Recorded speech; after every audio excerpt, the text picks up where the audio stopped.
ప్రభు యొక్క ఘనమైన నామాన్ని బట్టి ప్రతి ఒక్కరికి వందనాలు చెల్లిస్తున్నాను. ఈ ఉదయకాలాన్ని ఆయన సన్నిధిలో గడిపేటువంటి ప్రతి ఒక్కరు కూడా నీవేమై ఉన్నావో నువ్వు తెలుసుకోగలగాలి. మత్తయి సువార్త 5వ అధ్యాయము 14వ వచనం. మీరు లోకమునకు వెలుగై ఉన్నారు. కొండ మీద నుండి పట్టణం మరుగై ఉండనెరదు. ఇది నీ ఘనతకు సంబంధించినటువంటి విషయం. దేవుడు నిన్ను కనపరచాలని కోరుకుంటూ ఉన్నారు. కనుక నువ్వు పైకెత్తబడాలని ఆయనంతా ఆశ కలిగి ఉన్నారు.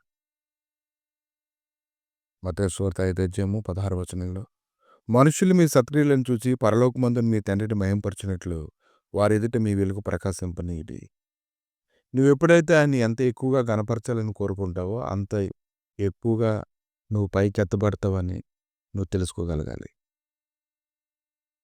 కనుక కొండ మీద ఉండేటువంటి పట్టణం ప్రతి ఒక్కరిని కూడా ఆకర్షిస్తుంది. ఇంకా కొండ మీద ఉండేటువంటి పట్టణము ప్రతి ఒక్కరికి స్పష్టంగా కనిపిస్తూ ఉన్నప్పుడు అది మనోహరమైన దృశ్యంగా చాలామంది ఎంచుకుంటూ ఉంటారు. కనుక ఉన్నతమైనటువంటి సన్నిధి కలిగినటువంటి ఆయన యొక్క కృప ప్రతి ఒక్కరిపైన ఆవరిస్తూ ఉన్నప్పుడు జీవం కలిగినటువంటి దేవుని నామాన్ని మహిమపరచడానికి ఎంతైనా వెనతీక పరిగెత్తేటువంటి వారిని బట్టి దేవుడికి ఎంతో సంతోషం కలుగుతూ ఉంటుంది. ఈ పరిచర్యను పొందినందున కరుణింపబడిన వారు అధైర్యపడము. ప్రతి మనుషుని మనస్సాక్షి ఎదుట మమ్మల్ని మేమే దేవుని సముఖమందు మెప్పించుకొనుచు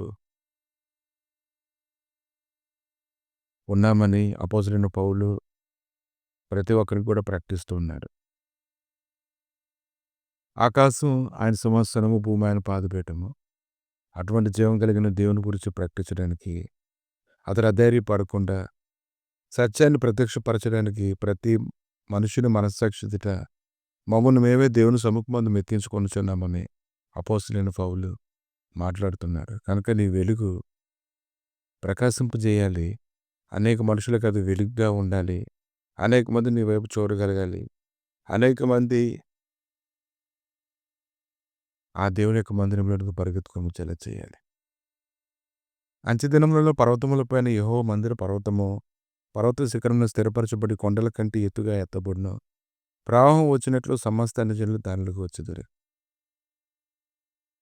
నీ ద్వారా దేవుడి యొక్క సన్నిధి విస్తరించబడాలని నేను ఎంతగానో కోరుకుంటూ ఉన్నారు. నువ్వు ఆయన మహిమపరచడం ద్వారా నువ్వు అధికంగా ఘనత నిందుతారని ఆయన కోరుకుంటూ ఉన్నారు. కనుక సజీవుడైనటువంటి దేవుని కొరకు ఈరోజు జీవించడానికి ఎంతోమంది సిద్ధపడుతూ ఉన్నారు. వారు సిద్ధపడుతున్న విధానాన్ని బట్టి దేవుడు వారిని గణపరుస్తూ ఉన్నాడు. కొద్ది కాలం శ్రమలుగా ఉండొచ్చు కానీ ఇంకొద్ది కాలం గడిచినప్పుడు అబ్రహాంకి ఎటువంటి ఆశీర్వాదం అవుతుందో అటువంటి ఆశీర్వాదాన్ని దేవుడిని ఖచ్చితంగా ఇస్తాడు. నువ్వు లేచి నీ దేశం నుండి, నీ బంధువుల యొద్ద నుండి, నీ తండ్రి ఇంటి నుండి బయలుదేరి నేను నీకు చూపించే దేశం నాకు వెళ్ళుము. నిన్ను గొప్ప జనముగా చేసి నిన్ను ఆశీర్వదించి నీ నామమును గొప్ప చేయదును. నీవు ఆశీర్వాదంగా నుందువు, నువ్వు ఆశీర్వదించు వారిని ఆశీర్వదించదును. నేను దూషించు వారిని శపించదను. భూమి యొక్క సమస్త వంశములు నీ యందు ఆశీర్వదించబడిన ఆజ్ఞాపించను. ఈ యొక్క మాట ఎంత గొప్పదో చూడండి. అబ్రహాం యొక్క విశ్వాసం పరీక్షింపబడుతూ ఉంది. కొండ మీద ఉండేటువంటి పట్టణం కట్టడం అది ఎంతో కష్టమైనటువంటి పని. అంత కొండ మీద పట్టణాన్ని కట్టడం అది ఎంతో కష్టమైనటువంటి పని. మనుషులు ఎక్కి దిగి ఆ యొక్క పనిని పూర్తి చేయాలంటే అది ఎటువంటిదో చూడండి. ఈ ఉదయకాలాన్ని సర్వశక్తిమంతుడైన జీవం కలిగినటువంటి దేవుడి యొక్క సన్నిధి నిరంతరము నీకు తోడుగా ఉంది. కనుక కొద్ది కాలం శ్రమలో ఉండొచ్చు కానీ నువ్వు ఆయన కొరకు మహిమపరచడానికి ఇష్టపడుతూ ఉన్నప్పుడు, విడువక నువ్వు పరిగెడుతూ ఉన్నప్పుడు, నీ యొక్క దర్శనము దినదినము అభివృద్ధి చెందుతూ ఉన్నప్పుడు ఖచ్చితంగా దేవుని సంతోషపెట్టేటువంటి వ్యక్తిగా నువ్వు ఉంటావు. కనుక అబ్రహాం అనేక నష్టాలు కష్టాలు భరించి విశ్వాసంలోని అతడు తండ్రిగా ఉండడం అనేది గొప్ప విషయం. అటువంటి బలము కలిగినటువంటి మహాపట్టణంగా అతను ఉన్నాడు. కనుక ఈరోజు ఎవరైతే దేవుని నామాన్ని మహిమపరుస్తూ ఉంటారో, ఇంకా మహిమపరచడానికి ఓర్చుకుంటూ ఉంటారో అటువంటి వారు అందరూ మరుగైనటువంటి పట్టణంగా ఉండరు కానీ అందరికీ కనపడినటువంటి పట్టణంగా ఉంటారు.